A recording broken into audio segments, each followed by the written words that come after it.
Welcome. In front of me is a POCO X3 GT, and today I'll show you how you can insert your SIM card into this phone.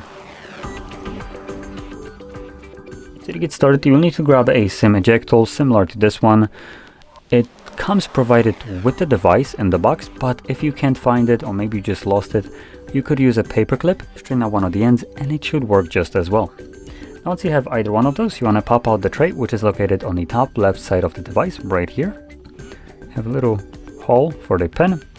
You want to push the pin in, and you can see that the tray comes out. From here we can pull it out with our fingernails, and as you can see we have space for two different SIM cards on the tray.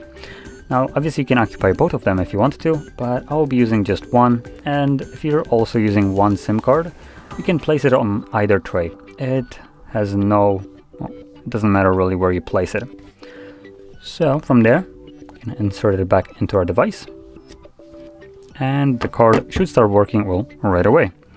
So I'm gonna confirm my SIM card pin, and there we go. As you can see, it's looking for reception right now. Give it a second and we'll find it.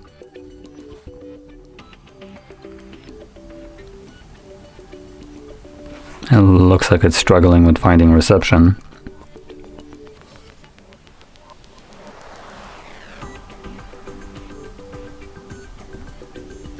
It could be because I'm, in the basement. But anyway, as you've seen, the card does work. It did pop up the pin for it. If obviously the card wasn't working, it wouldn't even show that up. But with that being said, if you found this video helpful, don't forget to hit like, subscribe, and thanks for watching.